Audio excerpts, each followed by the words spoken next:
Today, we're talking to an absolute legend in the Australian food scene. You've seen him on the shows, The Chef's Line. He's hosting his own shows, Shelfie and The Streets. You've seen him as a guest chef on MasterChef. He's also the executive chef of some of Merivale's icons, so Miss G's, Mr. Wong, El Loco, Moo Moo, just to name a few. But he's also a wine enthusiast, and that's why we've got him on the show.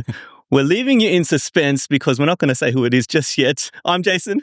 I'm trying to hear unapologetically, unprofessional, unfiltered wine journey. And we're saying here, Jace. Our saying is drink more, try more, learn more. And don't forget to like, comment, and subscribe. You've probably guessed it. We're joined by Dan Hong. Dan, thanks for joining us. Thanks, guys. Thanks for inviting me on the show. Thanks for coming to our house. Yeah.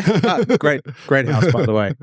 It was something that I didn't realize, and I don't know how widely known it is. You're a wine enthusiast, but probably everyone knows you from your TV shows and your culinary skills. Is it something you verbalize quite often?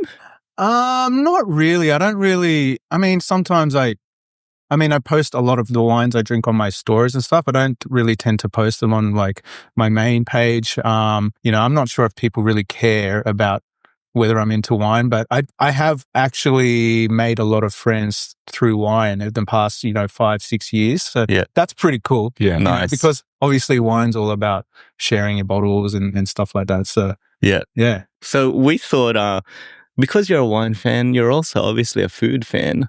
Let's do a bit of a challenge and challenge you to a food and wine pairing that we do blind. And we've got a Banh Mi, so Vietnamese pork roll in front of us that we'll give it a crack. So we're going to get into that. But before we do so, we're going to ask you the wind-up icebreaker question. So that's right. Hand over to Trent. Yeah. First one, most memorable wine or most memorable wine moment? Most memorable wine moment was probably the time I got into.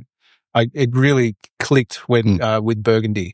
It was when I was at Echebari in 2018. I was having lunch with Franck Moreau, actually. Oh, wow. He was one of the guys there. And they started ordering all these wines like they usually do. And normally I'm like, he knows his wine, whatever. Like I start drinking. They even ordered like a Montrachet, right? Yeah. I was like, I was drinking the Montrachet first. I was like, oh, this is pretty good. It's not bad. It was okay. It didn't really blow my mind, right? And then he ordered another bottle of white Burgundy. I had one sip and it just stuck in my mind. It was just so good. And then I smelt it, I tasted it, I couldn't stop thinking about it. We ate such beautiful seafood at the time, a prawn, like beautiful grilled seafood. And I went to Franck. I was like, what's this? And he goes, it's Rouleau Merceau. And I looked at the bottle, that bright green bottle, and then that was it. That was like kind of sparked my interest in Burgundy and Chardonnay, and then down the deep rabbit hole with red Burgundy and stuff like that. I was hooked. You're hooked. Yeah. Next one. What's the last glass of wine that you had? The last glass of wine I had, it sounds really snobby, but it was a Rousseau Chambertin 2022. It was totally too young. But, who am I to say no if someone brings a bottle like that? We were at Exo Pipi and it was awesome. Obviously, it had years ahead of it, but it was still quite approachable. So, how'd you do on a standard weeknight, right? Yeah. Next one, favorite grape varietal?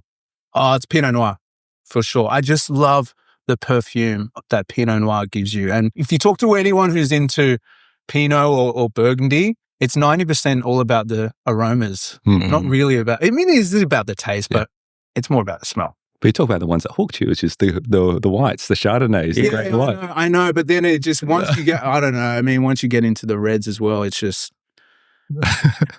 Cool. Next one, person past or present they'd love to have a bottle of wine with, and if so, what bottle of wine would you pick? Oh, I'd love to. It's present, and if someone can just get me a tasting at Comte Leger Belair in Burgundy, that would be my dream, because it is absolutely my favorite red wine is Leger Belair, and I'd love to share a glass with Louis Michel Belair, and I'd love to just have a taste and go to the Domain and just do that.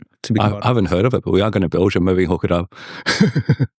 Next one, what is your unique or ultimate food and wine pairing? There's something, I didn't come up with it, but many moons ago, maybe about 4 years ago, we had this bottle of JJ Prum Auslese. I think it was a gold capsule, and we decided to buy many different popsicles from the service station. It ranged from like pine lime spice, frosty fruits, Calippos and Paddle Pop Cyclone, We Spa. Yeah. Right. And we tried a sip with every single type of popsicle. Yeah. And the Paddle Pop Cyclone That's one, crazy. hands down. It is unbelievable. You have to try it.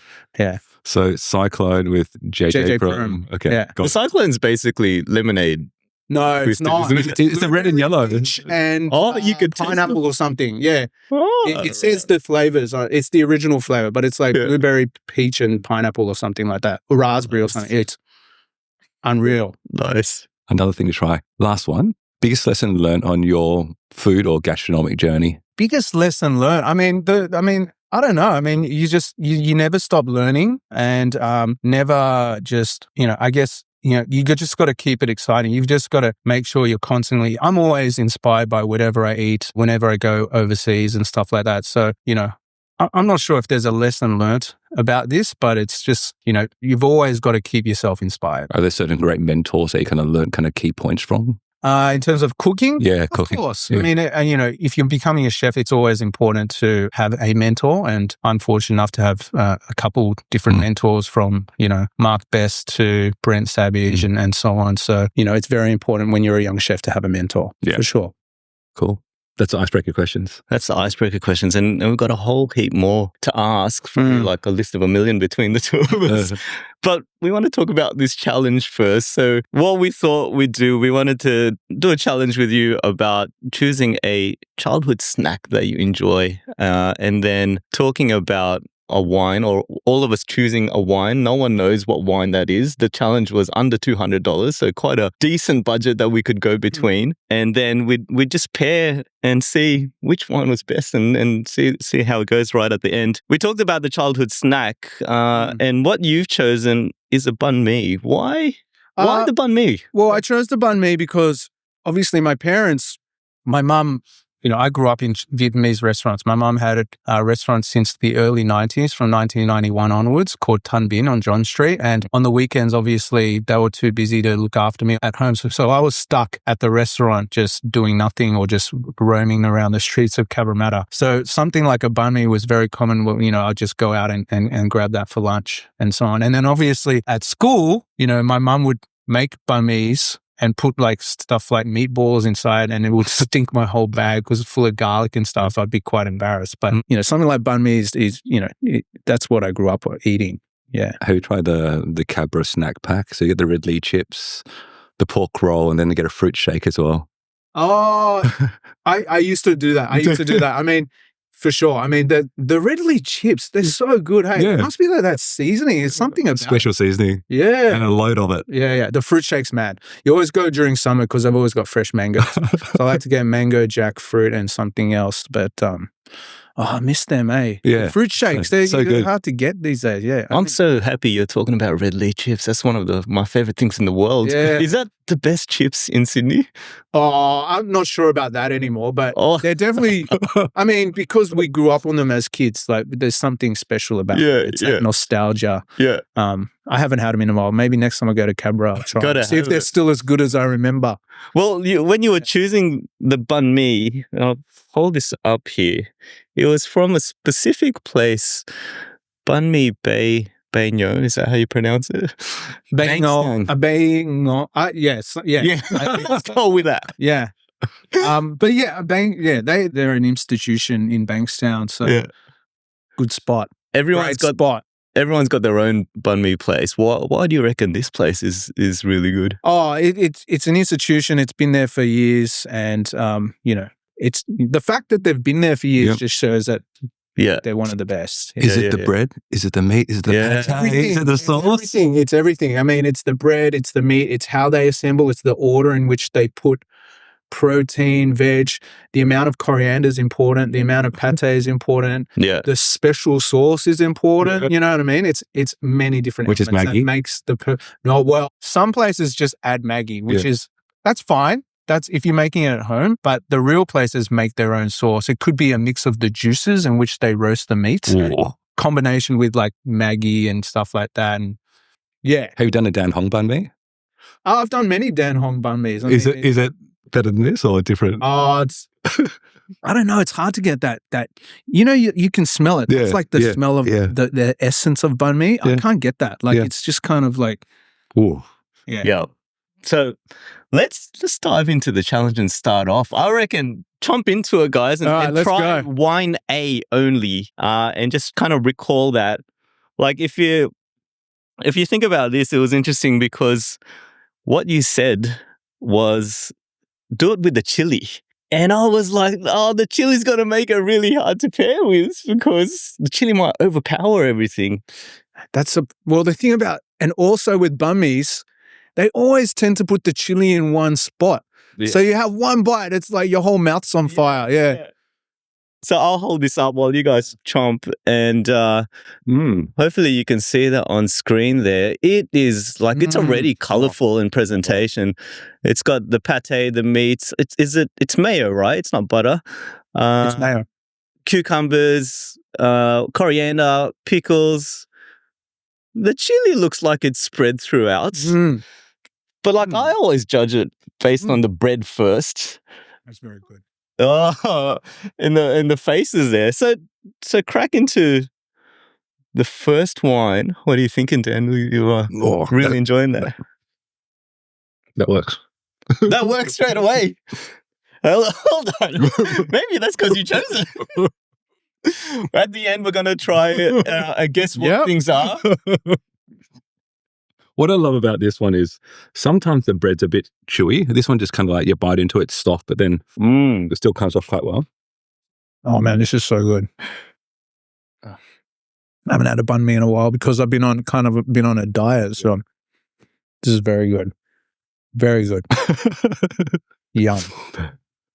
As you kind of lock that in, whether that's a good or bad pairing, should we continue into the wine journey? So you mentioned you started your wine journey at Exabari, but since then... Well, yeah, but I mean, I've always been drinking wine. I just haven't been, like, searching it out. Like, I was so fortunate, like, when I was like an apprentice, for example, at Mark restaurant, we used to be able to, at every staff meal, we would sit down at one of the dining tables and there would always be a bowl of wine. Right. And we were fortunate because at the time, Nick Hildebrandt was the sommelier. Yeah. I was like 20 years old. And he would open like, whether it be a Beaujolais or something like that. I don't know. Like that's what I remember one time he opened a Beaujolais, but it would be a different bowl of wine every time. And he would just be like, what do you think, this, that? And I was like, without even knowing, I was kind of learning about wine.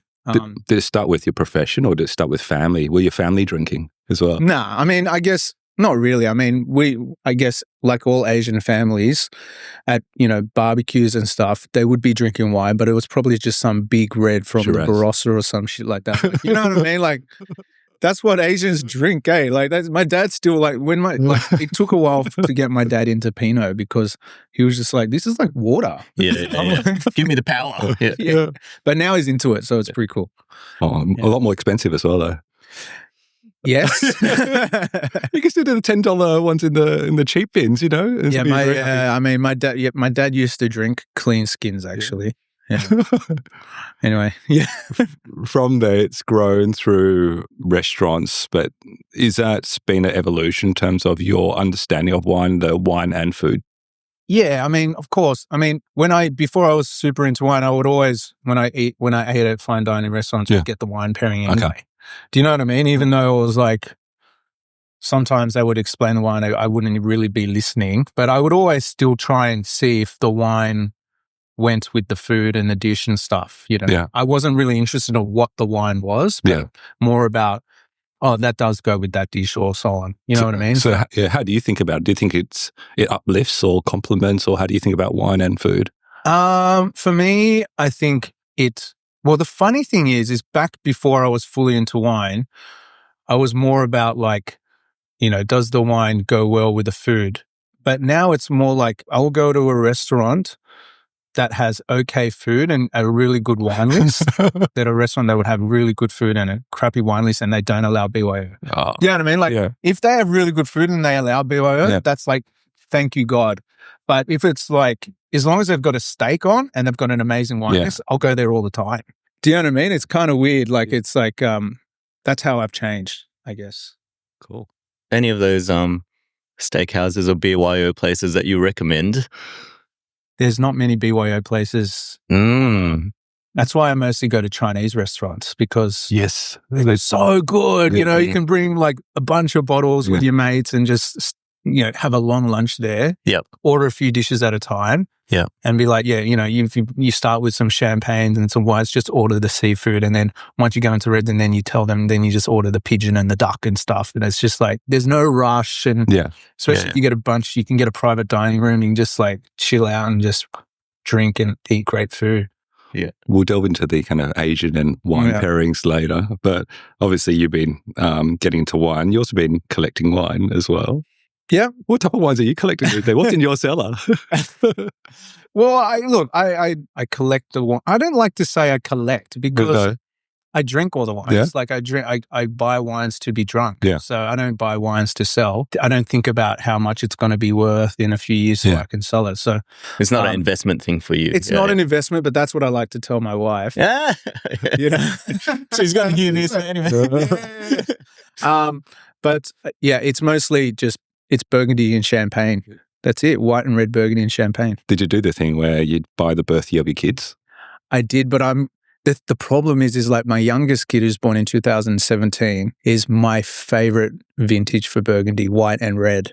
And there's none left. Like, because 17 was just so approachable, and it still is now. It's just so good in both colors. So I've got to You're still hunting? find myself to keep some aside. Yeah. Fantastic.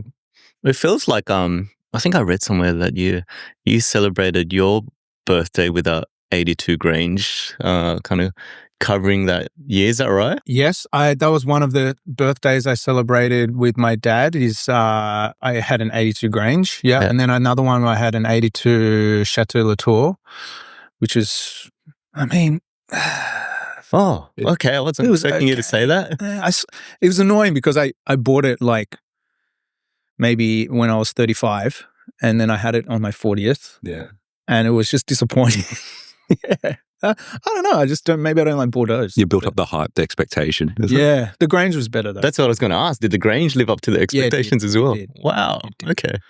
Got it. In terms of your learnings, let's talk about that. Like, I guess at the start we were talking about this, and the way you were describing it is you enjoy your wines, but it's not like you're super serious about it. You're not trying to get into the technical aspect of it or anything like that. It was the way I was reading it.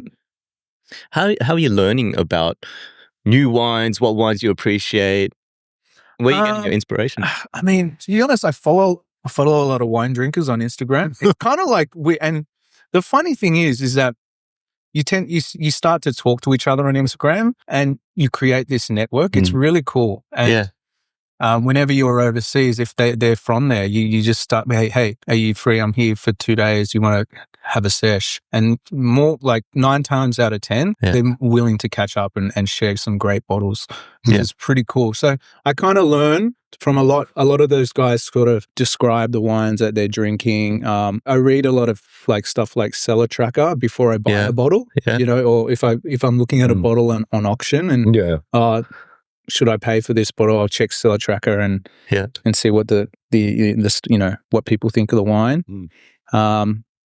You know, I mean, you know, I look at a few reviews, but not really. I mean, I thought you'd be having masterclass sessions with Frank on. No, I do. I mean, I don't. You know, I always make sure if I'm drinking with Frank, I always have some questions to ask. Yeah. And there was a time in Merivale when there were 3 master sommeliers working for Merivale, and that was Frank, Adrian, and Toru, who he now makes wine in Japan for Domaine Takahiko. And when those 3 were like working for Merivale, I would always ask them questions when I was like drinking with them and stuff like that. It was pretty cool. Yeah. The thing that I enjoy is like Instagram is just this platform, but it's a way that people are just connecting, and like it's not like you've met each other face to face or anything like that, but you've got a common interest. The number of people I've caught up with and like, you know, linked up with overseas through Instagram in terms of wine drinkers is insane. Like I would meet guys in Japan, Jakarta, Singapore, Hong Kong, and we never met them before. but like more than happy to just have a session, and they would bring out some crazy, but I would be like, wow. Yeah. And, and that just shows like, people just want to share their wines and with other people, other like-minded people, which is pretty cool. Is it different to food then? Like you're in the food scene, you travel the world. Do you think they connect the same through or different? Yeah, no, it's kind of the same. I mean, like, it's kind of like, I would go, if they know me and like I go to their restaurant, they would obviously roll out the red carpet and stuff, stuff like that. Yeah, I mean, I've got obviously got a lot of chef friends overseas, which is really nice. Pretty cool. Life as Dan sounds pretty good. Yeah. and it feels like, I know, is that why you love wine as well? That connects people and food? Of course. That's exactly. And the good thing is that me getting into wine only seemed natural because, I always say as a chef, my palate is almost like my secret weapon, my superpower. I'm always tasting. I'm always making sure something's delicious. Something has the perfect balance of, sweet, salty textures and so on. So I felt like with wine, it's only natural to, use my nose, use my palate, use my senses with wine as well. That's what I was curious about, because it's like when you're describing your journey, I thought you would have been into wine from the beginning, right? And it was really that moment when you're having the time with Frank that like it peaked it then. But why wasn't it your preferred drink earlier? What was it? Was it? I don't know. I mean, I used to see. Look, when you're a young chef, right? Yeah. You're working such long hours. Like back when not anymore, but back when I was like a line cook and stuff, I was doing 60 to 70 hours a week. All you want to do on the weekend is get smashed, right? Yeah. You don't want to drink wine. You want to drink Jaeger bombs and do you know what I mean? Like, yeah. Stuff like that. Let loose it. Loose. So that's kind of like, I'd just be into cocktails and stuff. Anything that would like get me smashed. Yeah. Yeah. Like, I can relate to that. Yeah. When's the last time you had a Jaeger bomb? No, don't answer I mean, obviously during a meal, like if someone opened a bottle of wine, I would drink it. But that's really all I saw. Yeah. It's lifestyle. I get it. We're probably time for number 2 in this round of the challenge. And I got to say, dig into it and give it a crack. I got to say that banh mi is pretty damn good. It is an all-rounder. The one that I go to in the local area was like the bread is what was important to me, but this has got everything. I think this is a perfect balanced banh mi. It's like it's not too much of anything. Yeah. I might say the last banh mi that I had that Jason bought actually sent me to the toilet. Yeah. And that had nothing to do with me. I didn't create that. I should just point that out. The first bite that I had, like the first wine, I didn't have any chili hit with it, which is what I was hoping for. So dig into that. Probably a little known fact was that our first episode was a banh mi pairing episode. Oh, really? And it was with a Vouvray. So maybe one of these is a that works as well. Vouvray. I got the chili. I got the chili too. You never go to a banh mi place. It's like banh mi places never have mild chilies. It's like if you ask for chili, it's always hot. Yeah. What do you think about the people that go banh mi no chili? Mate, whatever. I don't care. You know what I mean? Ooh. Why? Because that's what I do. What? No. Is there judgment here? I don't think there's judgment. Yeah. Personally, I don't think. Yeah. Okay. Any initial comments on the second pairing then? Does it work? Well, I think it works. I think it's got to be a champagne. Well, yeah, we can't hide that there's definitely bubbles in it. So champagne, sparkling, something. I think I know all 3 varietals. But we haven't even gone to the third, and you're there. But in smell, first 2, they both work. Which works better? I don't know. That's what we'll discuss at the end. The suspense is killing us. You touched on your palate before. Yeah. Is that something you developed? Is that because you're at your parents' restaurant all the time tasting? Yeah, I think so. I think being Vietnamese helps because we have that tendency to find the balance in food. You know what I mean? And it's kind of like the perfect balance because you have Thai food. Nothing wrong with Thai. I love Thai food, but Thai food's the higher end of intensity of like really salty, really sour, really spicy. Whereas Vietnamese is kind of like a step down. You know what I mean? So I got that from my mum, I guess. Yeah. And, I think that's why. What did you grow up eating? Is it mainly Vietnamese food, Chinese food, or just a mix of everything? Mainly Vietnamese food. But a mix of different things because my mum, before she opened restaurants, used to be an interpreter and she used to work with lots of different ethnicities in other interpreters of other different languages and stuff. So she used to bring like Middle Eastern food home, Greek food home, stuff like that. That they used to swap food and stuff like that. Yeah. So it was pretty cool. But I grew up eating pretty much everything. Yeah. So eating everything, and that's kind of influenced, I guess, your palate now and how you I think try so. to cook? I'd like to think so. I mean, one major turning point was when we opened Ms. G's because that was the first restaurant where there was no rules and we would combine many different cuisines and techniques. And the philosophy was as long as it's delicious, doesn't matter like what it is. You know what I mean? What different techniques or cuisines you fuse together. So, and that's always been my philosophy is just make sure you taste it, make sure it's delicious. And that's what your mum also taught you as well? Yeah, basically. With what you were tasting at the time and as you've progressed, like sometimes we have a discussion around what's the best Asian cuisine at the time, right? Yeah. And so Vietnamese is always up there, Japanese is always up there. I think Korean is probably creeping up in the top 3 from your perspective, right? Your go-to Asian cuisines. There's definitely a top 3. Yeah, okay. And I can't put it in order. Yeah. It's Vietnamese, Japanese, and Chinese. Not Thai? No way. No, Thai is probably like 5. What about Filipino? No. Let's not go there. I don't want to get any haters. Who told you about? Did someone tell you about? No, I'm Filipino. If we were, yeah. That's right. Oh, tell us a story. You got a story. I just think I'm going to get some haters here, but your dishes, there's a Vietnamese version that's always better. Oh, your sinigang, we have gan chua. Your what's it called? Adobo, we have tik kha. It's way better. You know what I mean? Like, your head. Your like the cuisine's producer's full of nodding vinegar, bro. Let's be honest.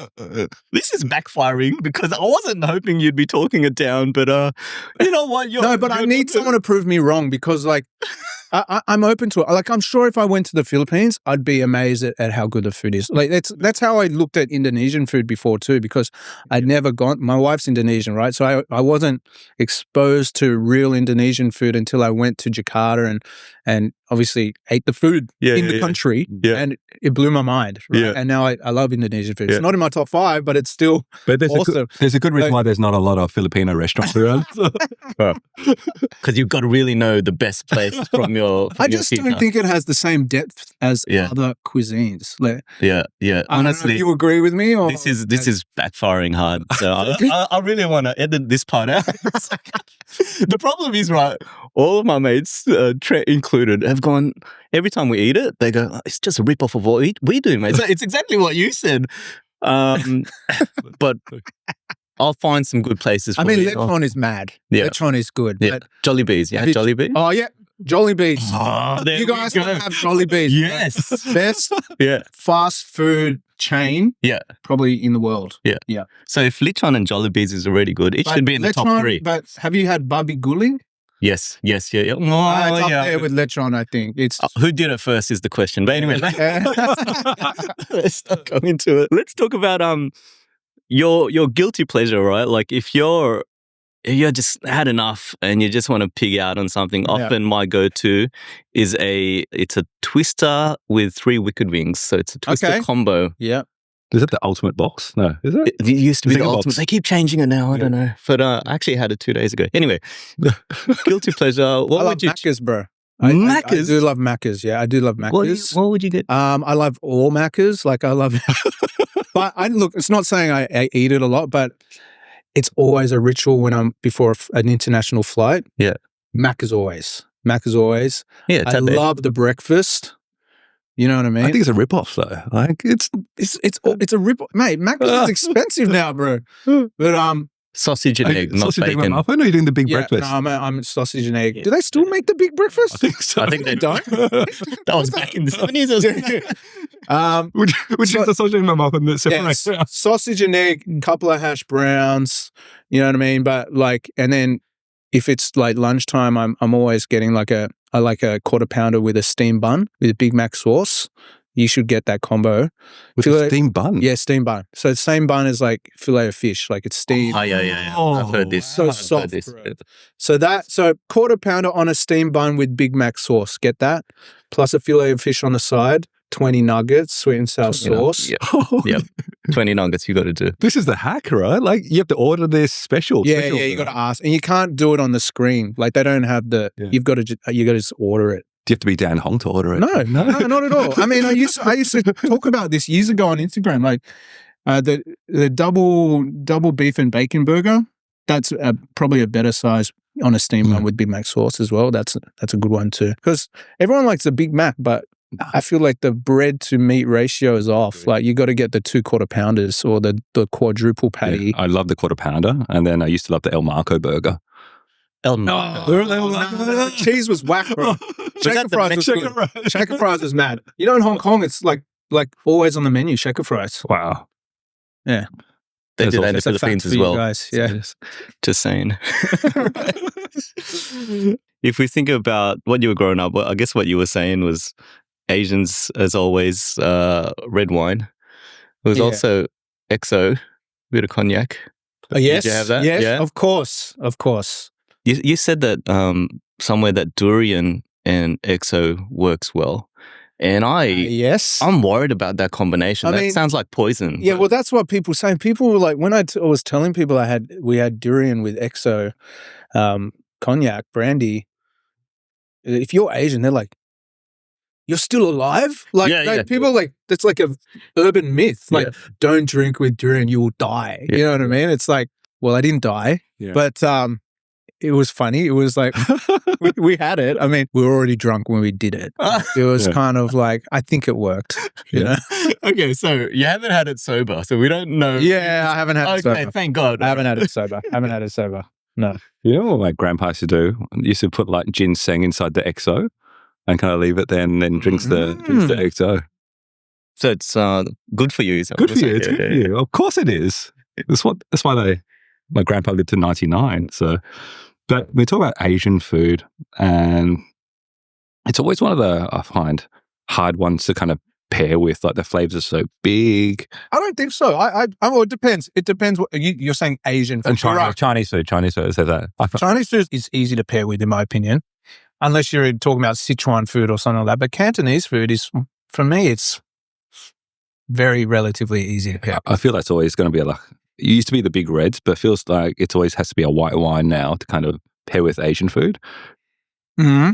Is there kind of red, like what's your go-to, if you had to pick like one wine to kind of pair with Chinese all food? Asian food. All Asian food? All Asian, Chinese food. No, you can't, because you've got to have meat and I throw out sweet and sour pork. Oh, sweet and sour pork? Okay, champagne. Champagne. Yeah, champagne. Mongolian lamb. I would say Pinot. Or maybe like a Grenache. Yeah. Peking duck. Pinot. For sure.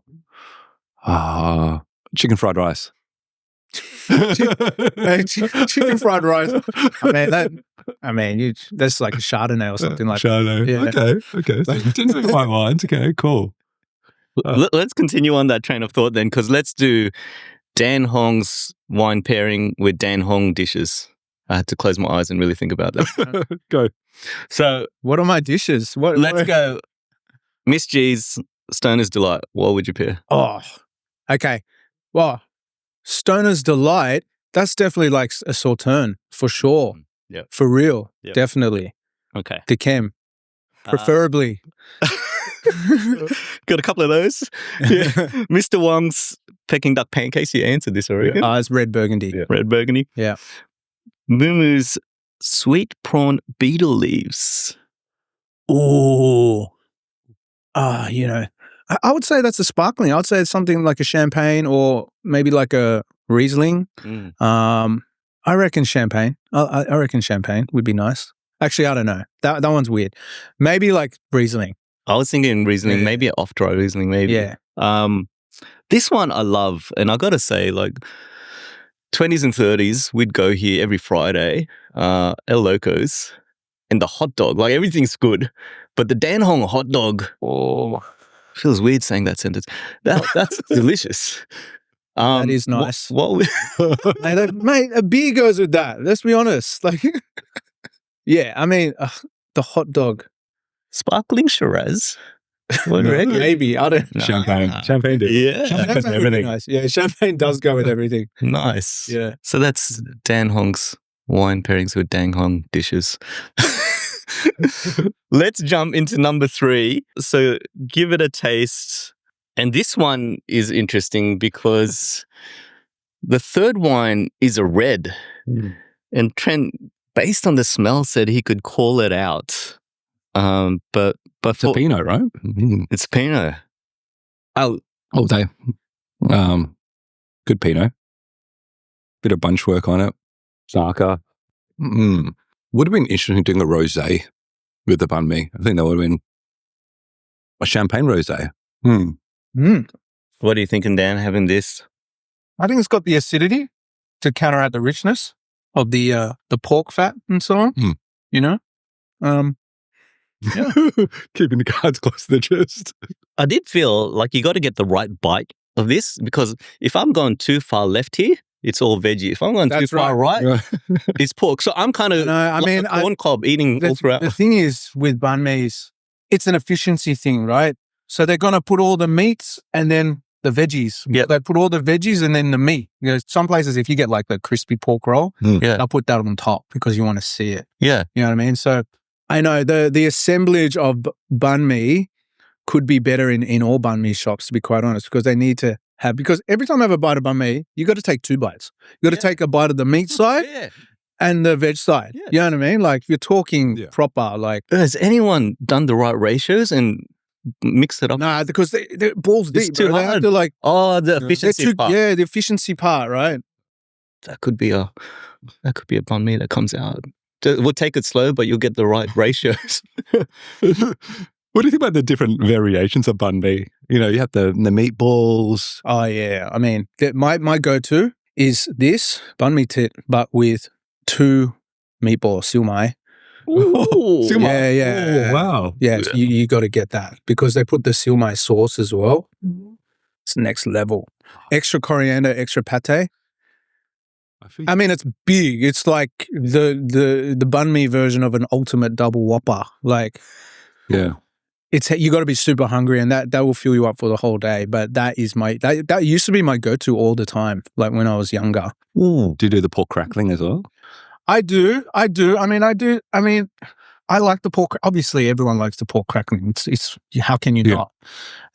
But I feel like, I mean, the reason why banh mi is so popular now is the pork crackling one. Like if you talk to any Australian and you talk about banh mi, that's what they think banh mi is. Yeah. When as a kid growing up, the pork crackling banh mi didn't come out until like less than 10 years ago. Yep. I was like, bro, that's not. It is banh mi, but it's not real. It's not like the real banh mi. You know what I mean? Yeah. But it's good. I mean, for me, I had this conversation with mates a couple of days ago. The banh mi is now probably the national sandwich of Sydney, at least. Maybe not Australia, definitely Sydney. Yep. Ooh. If you I think would say about that. Yeah, it is. It's like part of our culture now. It crept in up, Sydney. I think because also it's kind of kept the pricing still relatively affordable. That's right. And then people still complaining about, my banh mi, my local banh mi now is $10. It's like, bro. Yeah. You go get a sandwich somewhere. You go get a sandwich, $20 for a smaller, less meat. Yeah. You know what I mean? But it's acceptable because it's in sliced bread and it's sold at a deli or a cafe. Yeah. Get out of here, bro. You know what I mean? Like, there's a reason why there's all the queues for the banh mi shop, and then the sandwich shop is quite different. Yeah. Have you been to Vietnam and tried the banh mi's there? Yep. Yeah. They're a lot smaller. Yeah. And except for that Huyn Hoa place, but usually they're a lot smaller. And that's what I like. It's kind of like if you go to, Lebanon or Turkey and have kebabs there, they're like half the size. You know what I mean? I think it's just. Aussies like to eat. Yeah, Aussies like. That's probably what it is. But it is kind of where I wanted to take the discussion a bit. Like, if we think about health, is the banh mi a healthy dish? I feel like it's got the mix of, it's got the veggies, it's got the meat in there. It's like a quarter pounder. It's got, Quarter pounder lettuce, meat. I would say it's not, I wouldn't say it's healthy, but it is not bad for you. Yeah. Because it's all whole ingredients, it's got some freshness there. Yeah. The meat, I mean, there is that processed Vietnamese meat, but that is actually better processed meat than your Devons and your chicken loaves and stuff like that. It's actually more pork and stuff like that, real pork. It's like 80% pork. And everything's made, from scratch. Yeah. You know what I mean? There's no sort of process or preservatives and stuff. So it's healthy. The reason we've gone down this route is because you've popped up on my feed with your shirt off quite a lot. And like, what's on your For You page? Sorry, what are you saying these days? You just popped up, and you're on this health kick as well, like massive. I go on a health. Well, look, I'm getting old. I'm 42, and it's part of my life now. It's sort of, and the thing is I go on a big shred once or twice a year. Usually it's at the beginning of the year, January the 1st for 3 months. And I do it because I've realized that I can't maintain a balance in my life. Like it's kind of, I'm either all in or all out. So if I'm not dieting, I'm drinking a lot. Yeah. I'm eating a lot. Yeah. It's just, it's weird. It's your personality. It's just my personality, man. Like it's just... I can relate because I probably gained about 10 kilos just on this wine journey since we started the podcast and so forth. And I was curious because you got very trim. What are you doing during those 3 months? It's not easy. What's the routine? The routine. Well, the thing is like with my training, that's the one thing I keep consistent. I'm always training. I train every day. Yeah. But it's the diet that's the hard part. As a chef. Well, as as a chef or anyone, you know what I mean? Like people think, oh, you got to exercise to lose. No, you don't. You just have to maintain to a great diet, right? And it's counting your calories. It's not drinking. I was going to ask, is wine in or out? It's out. Yeah. So I drunk once during my 12-week diet, and that was in the 7-week mark. Yeah. So I knew I already lost about 5 kilos. You know what I mean? So it's kind of rewarded myself mid diet. Yeah. But yeah, it's really just it's getting your steps in every day. It's eating boring food. Cauliflower rice, chicken breast, broccoli. Yeah, okay. Chicken breast, sweet potato. Yeah. The good thing is like you can still eat quite a lot of meat, which is good. Like I used to have a few cheat days, and the cheat days weren't like pizza and cakes and stuff. It was just cooking like a 2-kilo Wagyu steak. Yeah, that's what I was thinking. You know what I mean? So that was my rule. Like, if I was gonna go hard and have a cheat day, just make it protein. Yeah. You know what I mean? Did you ever think about doing like fancy healthy food? Like you talk about the sweet potatoes, kind of making it so it's delicious. Yeah, I mean, look, there's good friends of mine who do Bondi meal prep. Yeah. And, I was thinking, they were always like, let's do something. Yeah. But it's like, I don't know, I feel like, yeah, you could do that, but at the end of the day, you still get sick of it. Like, you still get sick of eating healthy food. Yeah. Like, especially when you grew up on rice and noodles and stuff like that. Like, it's sort of, and deep fried foods, you go from, as a chef, we eat deep fried foods every day. Do you know what I mean? Like, it's just sort of like the leftover chips in the bowl and like a piece of salt and pepper squid here and that. It's just normal, but it's, now when I'm at the age of like 42, it's hard to, it builds up, you know what I mean? And I find it hard, even if I'm exercising more, I'm finding it hard to lose a few kilos here or there. It's because it's all about the diet. Like it's just, it really is. But you see all the Vietnamese. And drinking slows your metabolism. Yeah. Don't say that. Moderation. Yeah. So when I'm like right now, I shouldn't be drinking. I'm only doing it because it's podcast, but actually I'm drinking too. But it's like drinking. Like I'm gonna try once I'm off this diet, I'm gonna try and drink only once a week. Like I'm not sure how often you guys drink, but. Once or twice a week, yeah. What's happened, like for me personally, what's happened is since doing the podcast, we'd be drinking more often because we're trying and tasting more wines. But before it would be like a big long session, drink so much.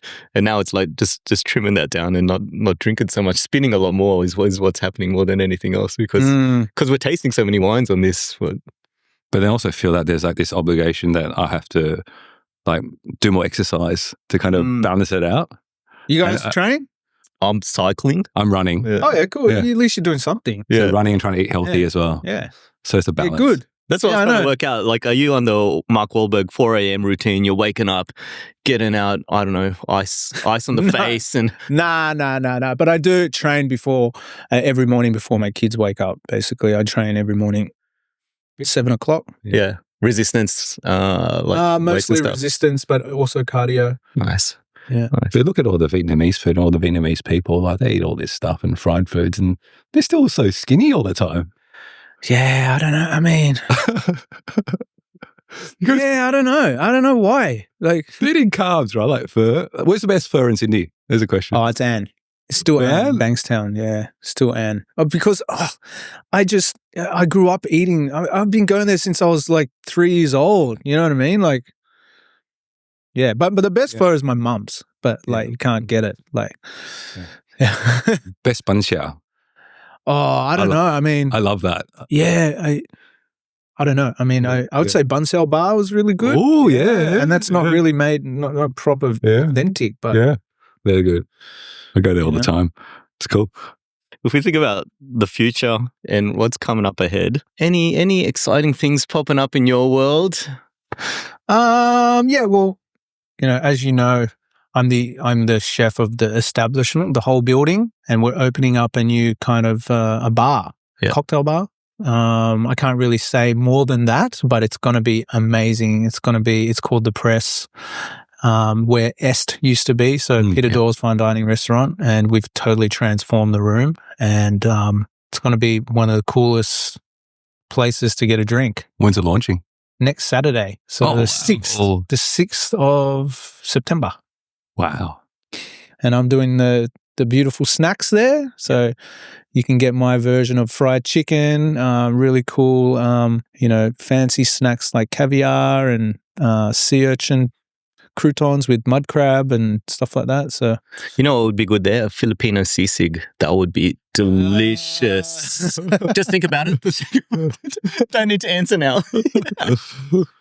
They've got a huge champagne selection too. Like, if you want to get like a Methuselah of Cristal, you can get it there. Yeah, wow. Let me think about it. Maybe for the 50th. I guess like if you look back now in terms of your journey, if you're kind of looking back at yourself back in like when you're 18 years old, 16 years old, like how would you kind of talk to yourself as a kind of younger Dan?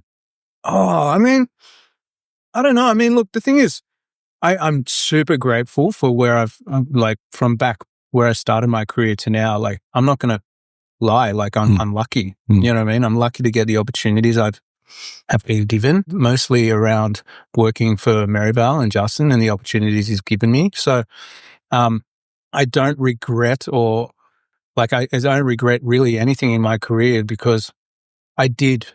It was the first thing I realized I was good at. And so I just simply tried my hardest at it because back before I found cooking, I was just like a drop kick. Like I didn't know what I wanted to do. My parents, they sent me to private school and I tanked my HSC and so on. So it was kind of just like, I've just found something I was passionate about. And it wasn't like, obviously I wasn't like, I want to be a chef my whole life. I just found it because I enrolled into cooking school because there was nothing else to do. And like, I just thought I'd give it a go.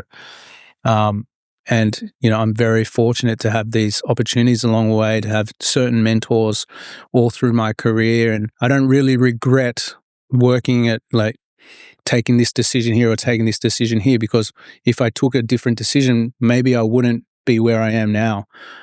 So I'm just very fortunate and grateful to be in the position I am now.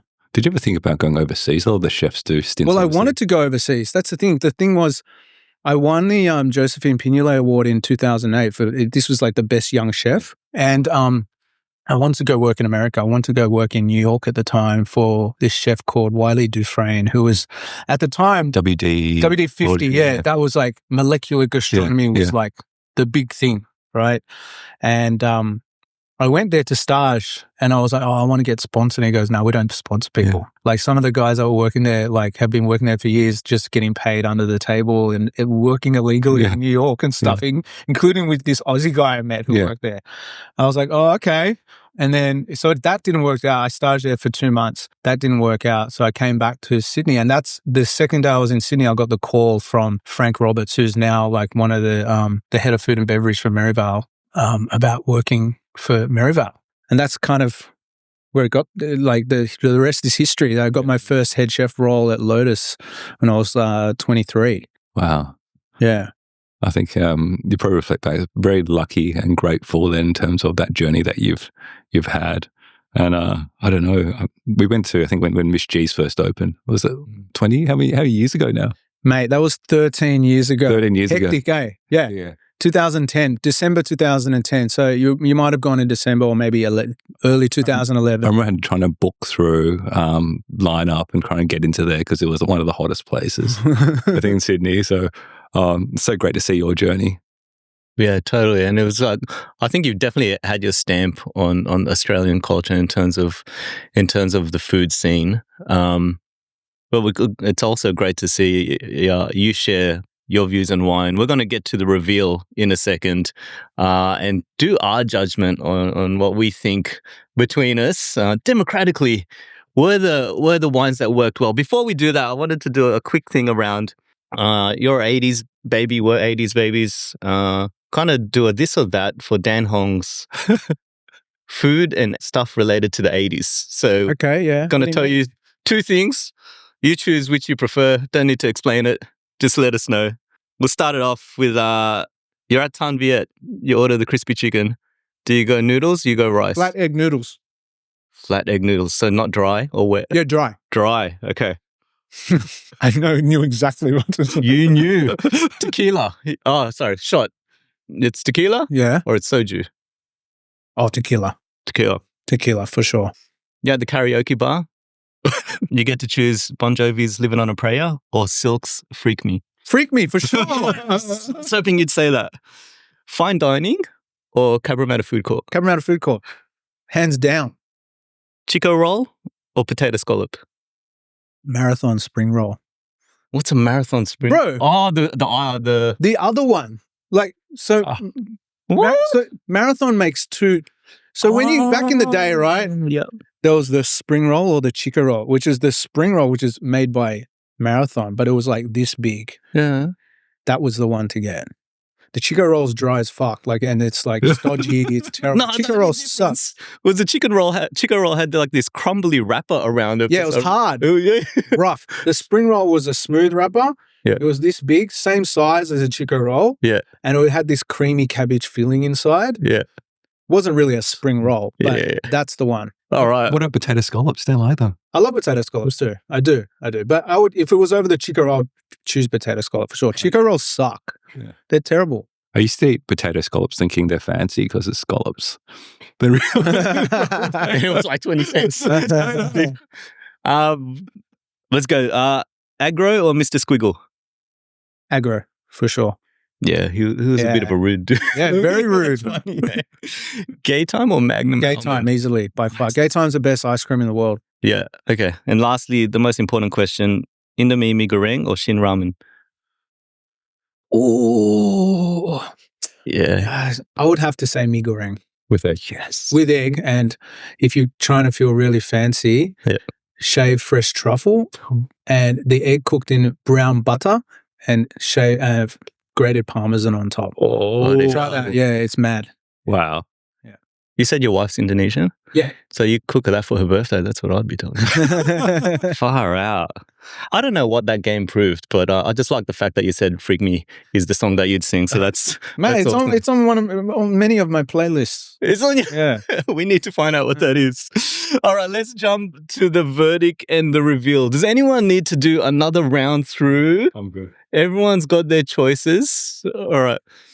So I guess the way I was thinking we could do this is let's just choose which one between the three of us we enjoyed as the best pairing? The best pairing. And I could kick off, like, I thought A was the best pairing in my opinion. All of them paired. A, the best. Something about the fruitiness pairing with the pickles, and it was still quite refreshing as well. It's a toss-up between A and B. Not C. A. A is my favorite. A. Why A? Has that bit of sweetness The to it as well. sweetness, right? Is The that what sweetness, it has a freshness, has a texture.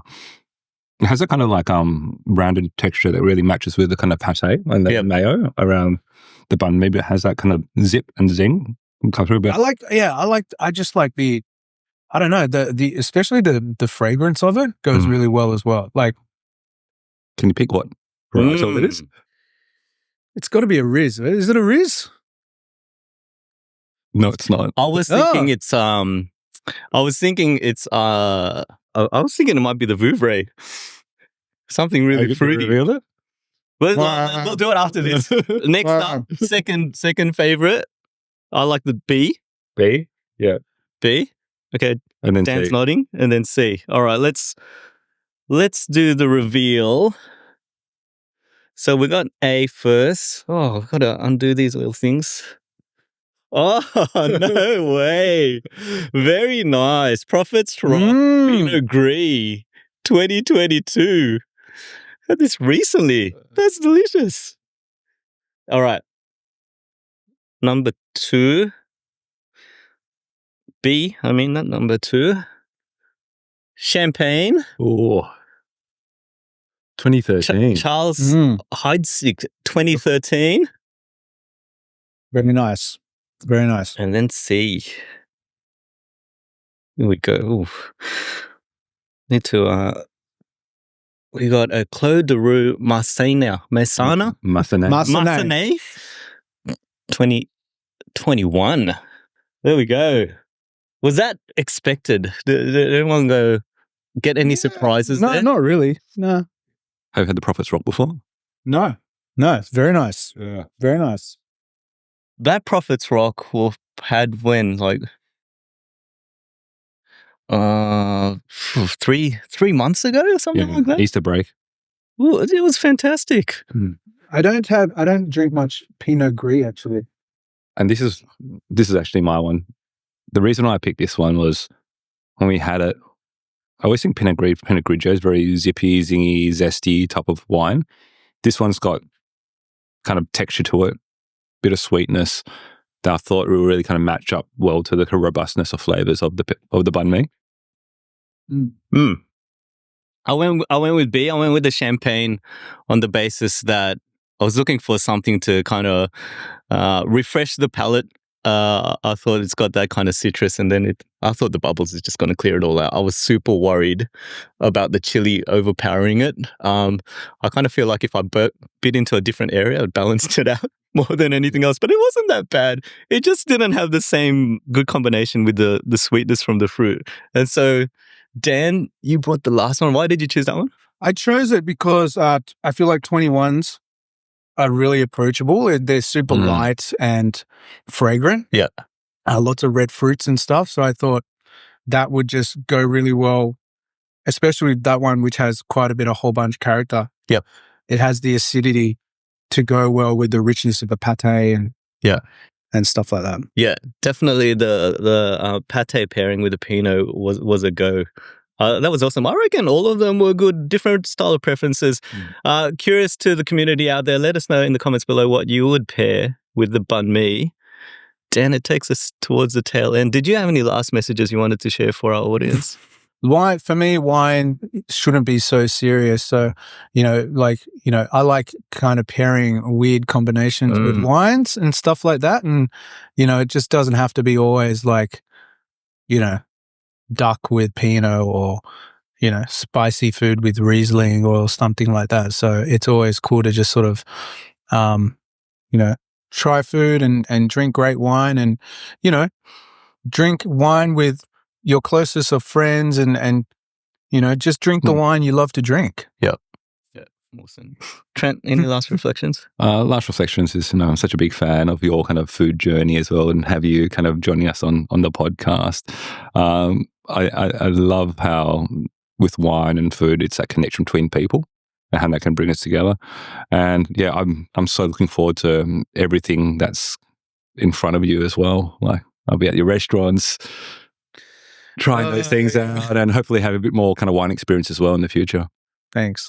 Yeah, awesome having you on. I kind of feel like the thing that really stood out is you're so casual about things, which is what really aligns to what we were trying to achieve with this podcast. It's kind of like wine doesn't mean to be complicated and picky, and you don't need to have fine dining food with it. You can have any kind of pairing. So thank you for making it more casual and kind of sharing that out there.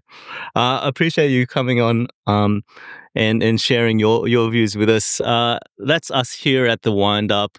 Go check out Dan Hong's restaurants. You can find him on IG on Hongster? Hongstagram. Hongster_gram. That's it. Perfect. Yeah. Go check out the Banh Mi Baino in Bankstown, because that is delicious. I reckon that's a goer. That's us here, as we like to say. Drink more, try more, learn more. Thanks all.